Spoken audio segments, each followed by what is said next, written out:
Hello, Montgomery. It's 20 minutes after 10. I'm Ace Anderson, behind the mic with the sounds you like. Here we go with John Lee Hooker. Boom, boom, boom, boom. I'm gonna shoot you right down, right off of your feet. I'm 5 years old, and I'm riding on the bus, and I can't sit down, and I'm asking my brother why. And then, a white guy would get on and sit in the seat. And I said, they sitting there? That was the law back then. Whoa! Walk that walk. Walk that walk. Her name is Rosa Parks, and she got on the bus and she wouldn't give up her seat. They called Rosa Parks the mother of the civil rights movement because she was the one that got it going. You'd never, ever expected this lady would start a revolution like she did. But as I say, there comes a time.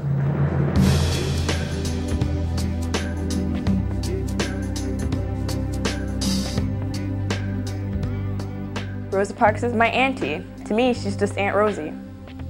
A lot of people have heard of my auntie, but they really don't know what she actually did. As far as I can remember, I resisted the idea of being mistreated and pushed around because of my race. And I felt that all people should be free regardless of their color. Rosa Parks is my favorite hero. She was brave enough to not get up. She refused to get up. In one amazing moment, she changed the course of American history. Now, if you was white, you'd be all right. If you was brown, you'd stick around. But as you was black, brother. Growing up in the South was very, very different from now. You couldn't go to the park or the zoo. Couldn't try on clothes in a store. They had different water fountains in different schools. All of those stores that you see full of ice cream and sundaes and everything, but you couldn't go in and have any. Now, if you was white, she's all right. If you was brown, stick around. But if you was black... Rosa Parks was raised a little different. She was raised that she was just as good as anyone else. My auntie Rosa Parks told me, and I'm as good as anybody else, and nobody can take that away from me. My auntie Rosa was a seamstress. Her friends were maids, cooks, regular working people. I think that they were tired of being looked down upon. We had to clean house, wash, iron, and attend to children. I could nurse their babies, but I could not drink out the same cup. When I started cleaning closets out, I found those white sheets.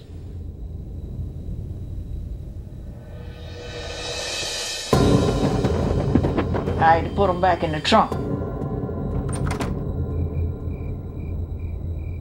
When I was in high school, there's these niggers that thought they was all better than us whites. Sometimes we'd get them with baseball bats. We'd take them and let them know that we was mighty whitey. My grandpa used to tell me stories about the Ku Klux Klan. They would go around and kill black people just because of the color of their skin. People were taught to stand there and take it, because if you fought back, then that means you were next. But it wasn't just the Klan. It was the police, the courts, and sometimes even the bus drivers who could make your life miserable. First 10 seats were reserved for white folks, even if there were no white folks on the bus. The system was different from town to town, but the intent was always the same: the blacks in the back. We didn't have any car, we didn't have any transportation. We had to ride the bus. And we was on the bus just like this. He'd holler, "Get back! Get back, niggas! Get back!" One day in 1943, Mrs. Rosa Parks got on the bus to go home and had an incident she would never forget. She got on the bus and paid her money. and she could see that the back door was very crowded. So she headed down the aisle to the colored section. Lady, you need to get on off now and go around. Can you imagine putting your money in the box and having to get off the bus and go around to the back door to get on the bus? Woman, did you hear what I said? You need to get on off now and go around. Come on now. She didn't see where she would have to get off since she was already in the back. He was about to hit her. I mean, just really hit her in the face. And she told him, "You better not hit me." She was shy and she was quiet and timid, but inside it's like something more. Off my bus, I've had just about enough of this. Oh.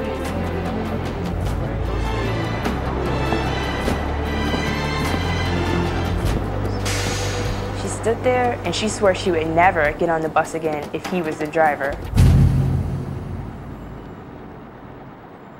Ain't gonna let nobody turn me around. I'm gonna keep on walking, keep on not talking, marching up the freedom's lane. It would be 12 more years before Rosa Parks started a revolution to civil rights. Her husband had always been involved in the early stages of civil rights, but he didn't want her to get involved because he said she wouldn't be able to run fast enough to get away from the police. She got involved anyway, working with Mr. E.D. Nixon. E.D. Nixon was my father.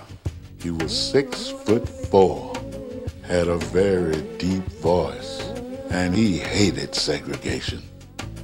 E.D. Nixon was a man that wanted equality. My dad put Mrs. Parks in charge of a youth group, a group of teenagers she was teaching about civil rights. She would invite us to her home, especially during the civil rights movement. We thought it was safe to go there. And we would sit on her floor, and she talked about freedom. I was 12 or 13 years old, and I recall traveling around the state with Miss Parks, meeting other young people. Rosa Parks always had a group of kids with her, training them to be somebody.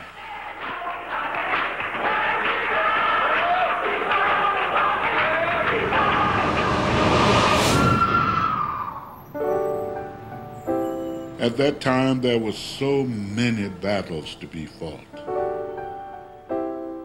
Mrs. Parks had a friend whose son was unfairly accused of raping a white woman. He was 17 years old. Rosie was very saddened by it, and she did everything she could to try to help him get out, but it was useless because this was a black boy being picked up for rape. And they waited till he became an adult 4 years later before they gave him the electric chair.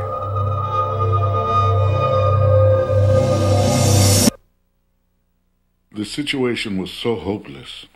A lot of black people simply left, including Rosa Parks' only brother. He left Alabama, never came back. It broke my auntie's heart.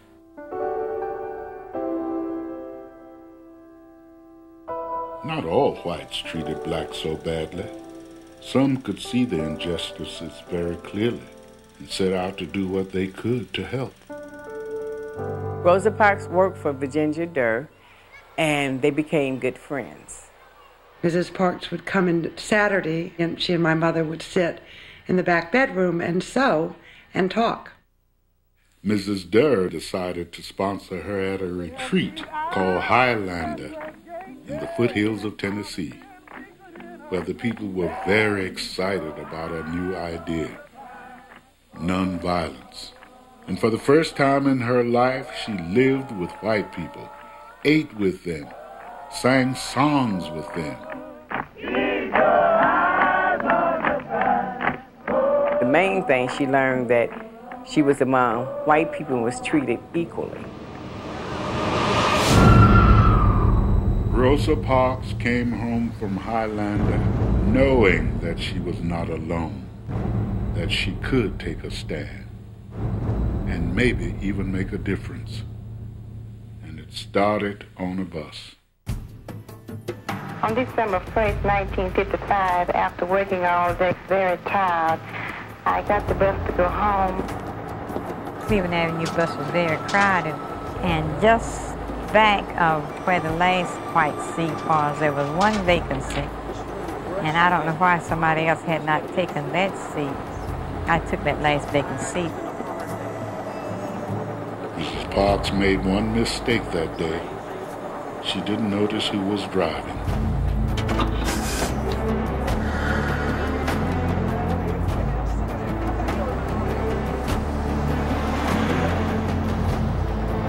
The third stop, there were some whites getting on, and there was one white man standing. Hey, y'all need to get up now and give me them seats. Go on, 1, 2, 3, 4, let's go. After I had taken a seat on the bus, the driver demanded that I give this seat up for a white man. And I remembered him instantly because I had not forgotten his face. Let's go. Come on now. Y'all best make light on yourselves and give me them seats. Let's go. Move it.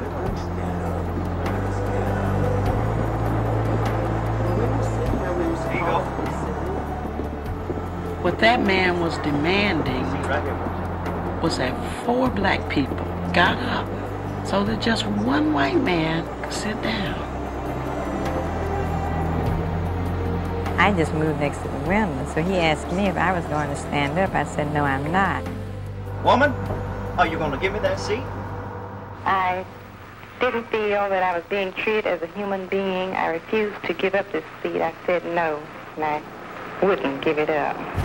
Take notice, Mrs. Parks was not sitting in the white section of the bus. She was sitting in the black section. But if they needed that seat for whites, you were out of there. And he said, well, if you don't stand up, I'm going to call the policeman and have you arrested. That's what I'll do. That's what I'll do. I'll have your ass arrested, sure enough. I felt that I had had enough, and this was truly the end of being pushed around. It was late in the afternoon, the best I remember. A patrol car got a disturbance call. I was a motorcycle patrolman at that time, and I was close by.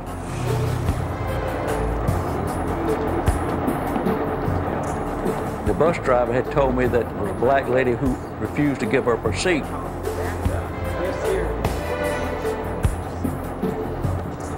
After arriving on the scene, I waited till patrol got there. We boarded the bus and found the lady. The driver did point me out, and he said, that one. He said, lady, you're under arrest, and she said you may do that.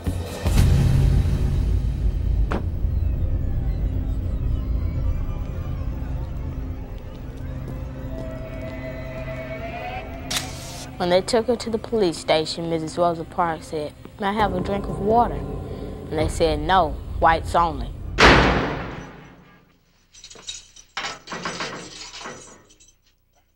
When she finally got to use the phone, the first person she called was her husband. The first thing that came out of his mouth was, did they beat you?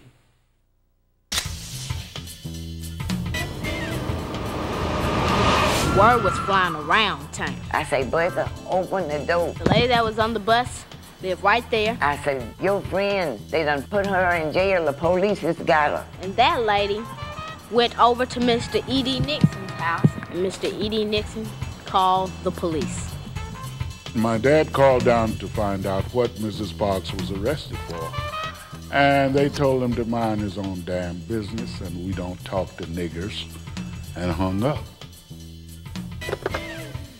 Mr. Nixon came by and got my husband and me, and we went down to the jail, and Mr. Nixon made bail for her. And then he went back to her house and told her, this is the case I've been waiting for. I want to use your case to fight the buses. I said, you know, we took this stuff long enough. I said, I'm going to call the people together and organize a bus boycott. They needed a test case, someone who hadn't been in trouble, who was quiet. When Mr. Raymond Parks came into work that morning, I overheard him saying that his wife had been arrested, and he thought that the two of them would be killed. He was very frightened. And I think at that point, all of us started to realize that something was about to happen. Definitely there was a spirit of revolution. The feeling was, enough is enough. That night, Joanne Robinson snuck back into her office in secret. I didn't go to bed that night. I cut those stencils. I ran off 35,000 copies. The word got out like wildfire. When I said, Miss Parks has been arrested, stay off the buses. I remember running up and down the street, telling everybody that we saw. I used to wear a black short coat because I knew at night that I couldn't be seen very well. And then all the time, the police would harass us, and I would always get away. Come to the meeting Monday night, and we'll give you further instructions. Those kids were out all night, like Paul Revere starting the revolution. It was into the morning. It was kind of a windy December day, and the wind kind of carried the leaflets.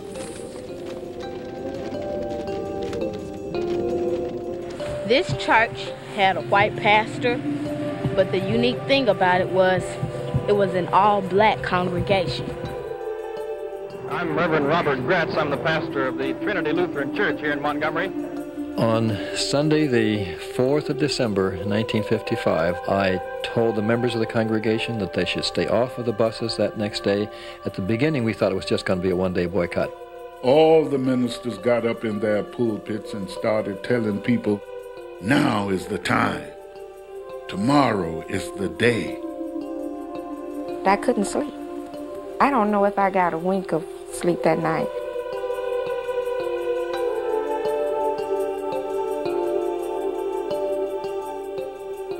I was informed at 5 o'clock in the morning not to ride the bus. I said, why? He said, just don't ride the bus. Stay off the bus. Stay off the bus. Do not ride the bus. The bus driver asked, well, aren't you going to get on? And they said no. That Monday morning, I stood at the corner from 7 until 9 to see if any black people was going to be on the bus. And it was not. Boom, boom, boom, boom. I would literally applaud. They would say, no riders today. No riders today. No riders today. No riders today.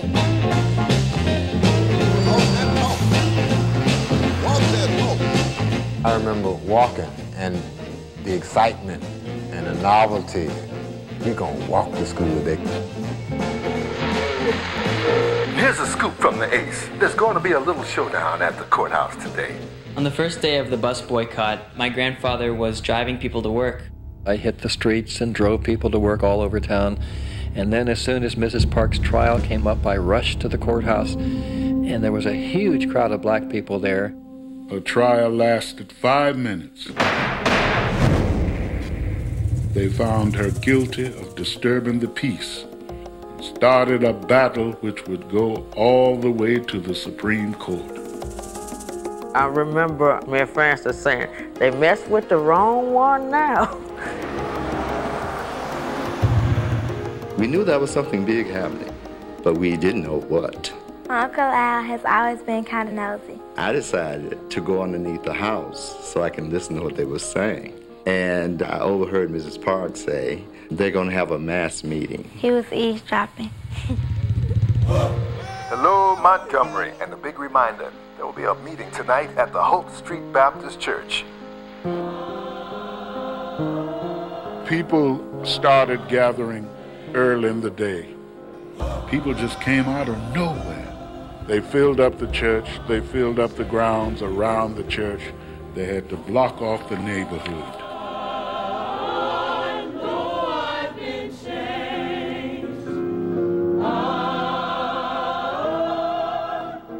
That first mass meeting was one of the most incredible experiences I ever had in my life. They were hoping for 500 people.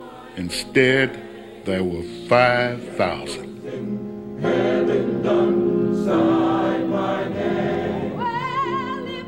When Mrs. Parks was introduced, it was almost pandemonium.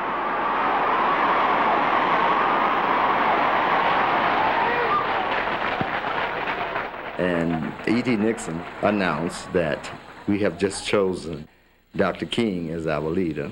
And then from the back came Dr. King.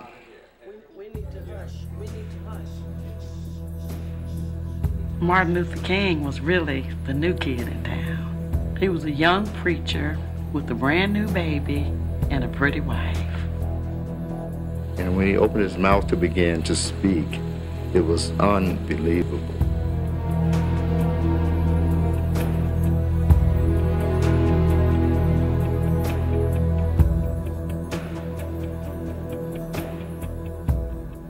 On the 5th of December, 1955, fine, dignified, disciplined, courageous seamstress from this community was sitting down on a bus. Sister Rosa Parks, with dignity and discipline, said in substance that the cup of endurance has run over. I can take it no longer.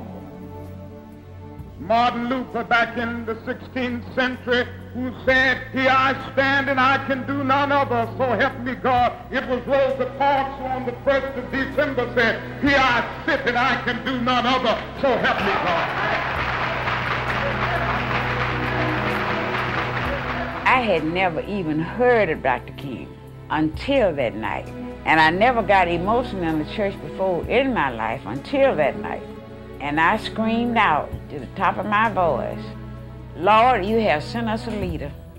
Are you ready for the question? Now, the main question at the meeting was whether we should continue with the boycott. All in favor, let it be known by standing on your feet.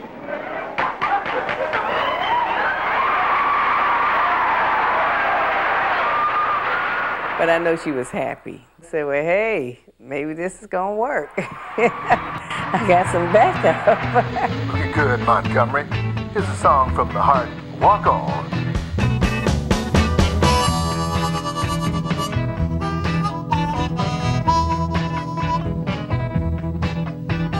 Unsung heroes of the movement was the maids and cooks and porters. The maids would get up in the morning, go to their jobs, and then they have to walk all the way back home. So you're talking about 10 miles a day. And people from all over the country were bringing in shoes and mailing shoes. Don't stop now. The cabs would literally pick up people that wouldn't charge them anything. My Uncle Buddy, he loaned out the black funeral cars. I remember my uncle picking people up in the hearse. If they were willing to get in, he'd pick them up. Hello, Montgomery. Now listen up, Alabama. It's going to be a hot, hot, hot one, and you know what I mean. So keep your cool, brothers and sisters. Montgomery had only one black radio station, but the star, by far, was Ace Anderson. He was courageous. He spoke in codes.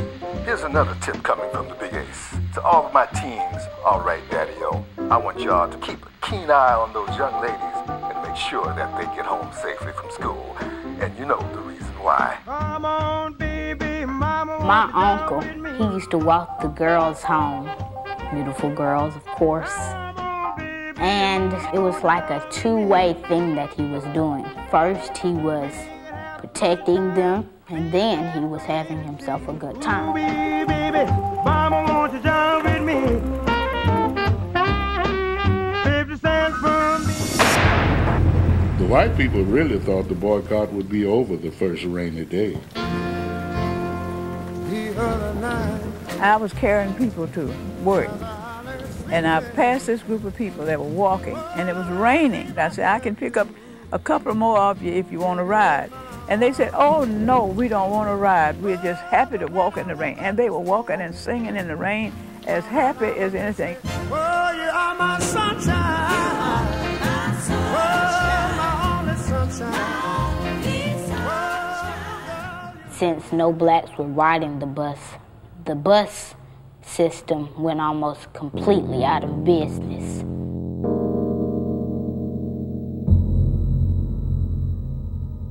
It was a shock for a lot of whites. If we whites win the battle here, it will encourage white people everywhere. take back the territory that we've been losing during the past 10 years. I think the white community was stunned. It was the first time where the blacks finally stood up and said no more. And I think it scared the heck out of the white community. There was a rally of whites that had filled the Coliseum. One guy got up and said, "We're going to teach Rosa Parks a lesson." 1 month into the boycott, Rosa Parks was fired from her job.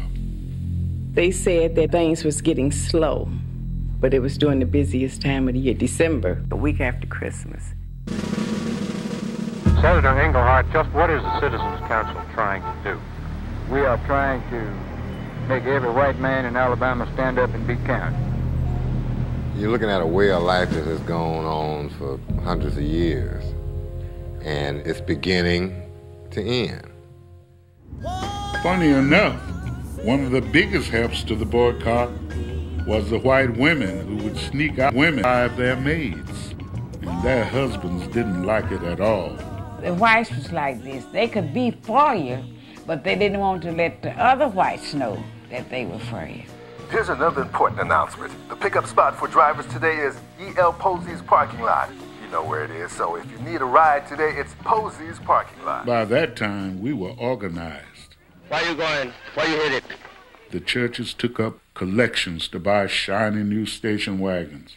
They called them rolling churches, and we were riding in style.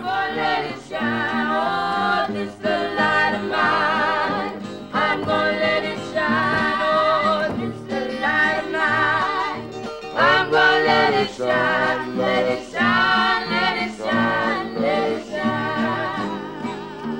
And the big reminder, there'll be a mass meeting tonight at the Bell Street Baptist Church, and the King will be speaking, so don't miss the meeting.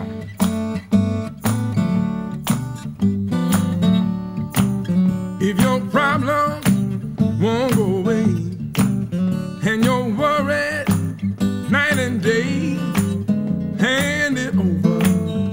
During the boycott, it was the women who came up with all these ideas to keep it going. Listen to the ace. Aren't you hungry? Well, why not buy a pie from the ladies of the boycott? My mother sold food. She made all kind of pies, all kind of meats and vegetables, and she had some of the best food on this side of heaven. On Monday night, she was turning more money than anybody was at that meeting. She gave it all to the movie. The teachers wouldn't give the kids homework on Monday because they knew they was going to the meeting. We used to have a dance every Wednesday.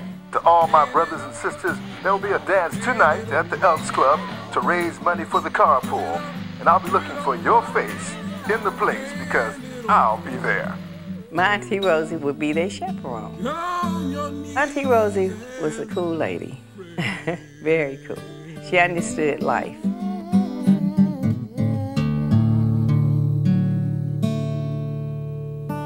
By that time, our boycott was making the news.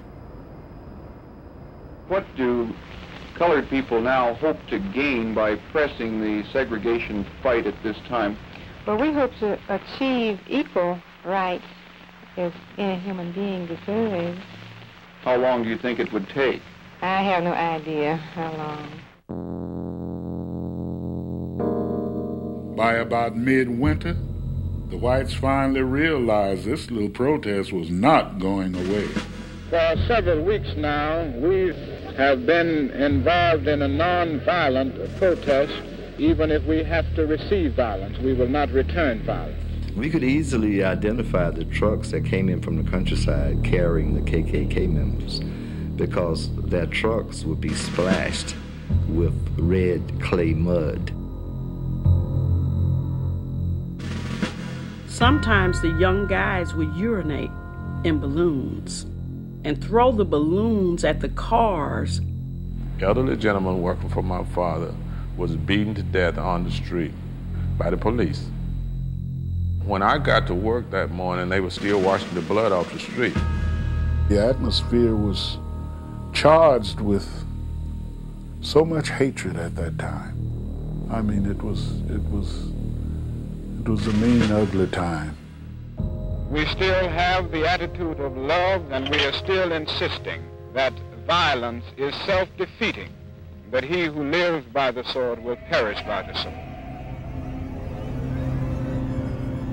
During the boycott, my aunt had already gotten a lot of death threats, people threatening to kill her. The threats just kept coming, and coming. All times of day and night, they would get threats. Down the street from my grandparents was the white neighborhood. The telephone would ring, and a voice would say, "Do you know where those fair-haired children of yours are right now?" Then one night, in the housing project, the Ku Klux Klan came marching through the middle. The Ku Klux Klan came right down the middle with their fire and robes, right past Mrs. Parks' home. Little kids were in the windows looking out. People were just terrified. They bombed E.D. Nixon's home just behind me.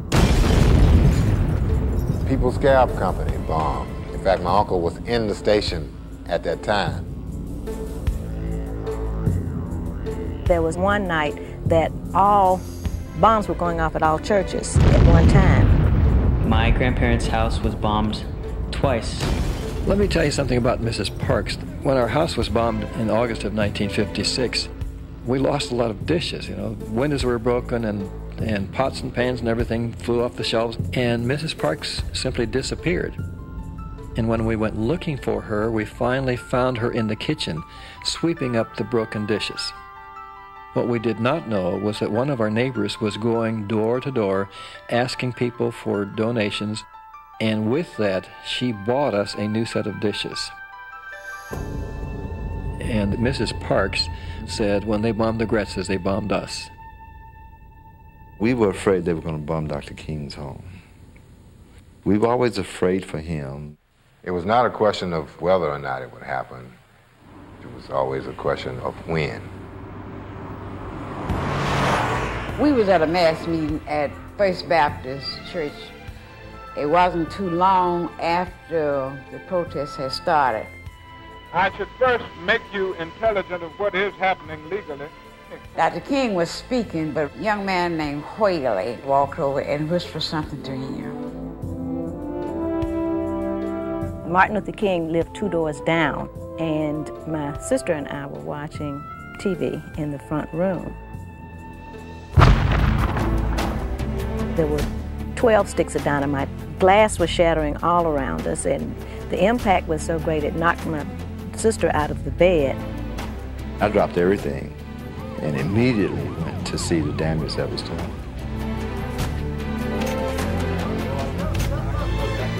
After the bombing, many and many of blacks came and surrounded his house with weapons and clubs.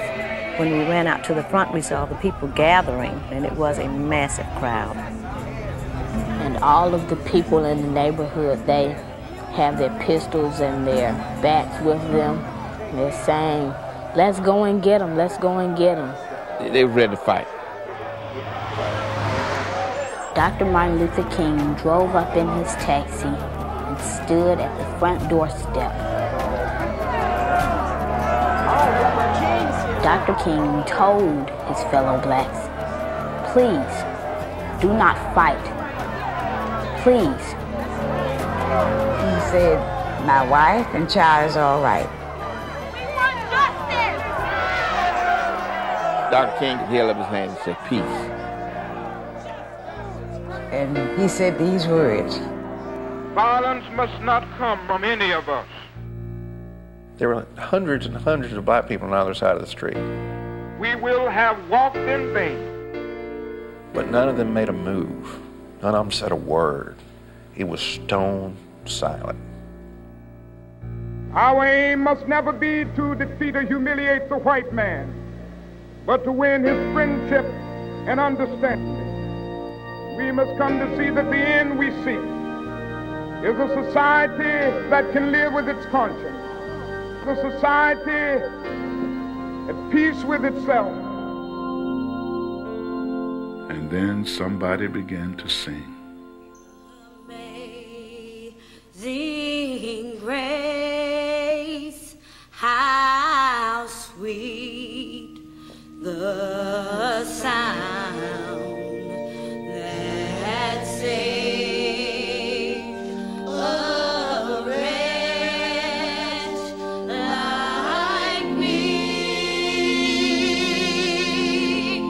I once was lost.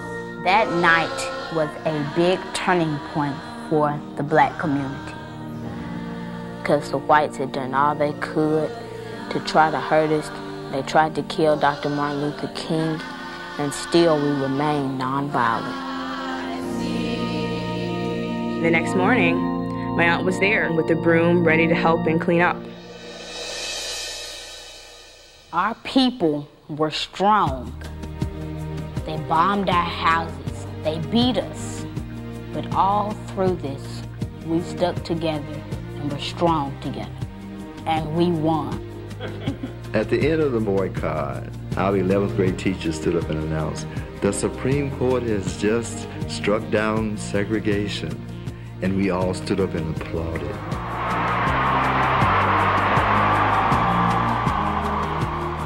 So after 381 days of walking in the rain and the wind and through the storms, the boycott was over, and the 50,000 black people of Montgomery had won the victory. The boycott changed the heart and soul of black folk. That was the first beginning of you feeling like you could be somebody. And it felt good. People were so happy they were dancing in the streets. We couldn't wait to get on the buses to ride in the front.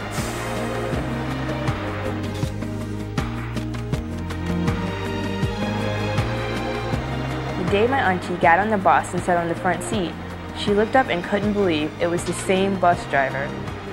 His name was James Blake, from a town called Equality, Alabama. Oh, there was some mighty times. Mighty, mighty times.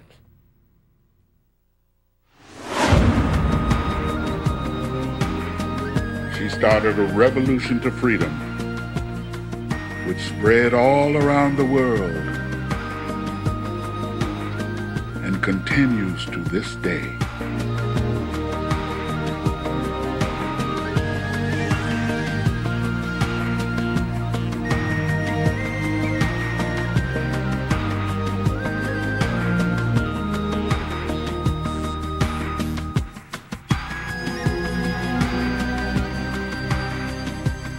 My auntie Rosa Parks told me I'm as good as anybody else, and nobody can take that away from me.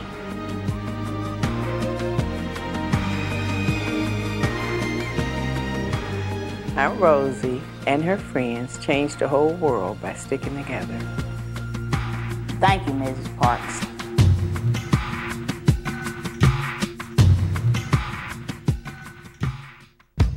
If you was white, you're right. If you was brown, stick around, but as you black, brother.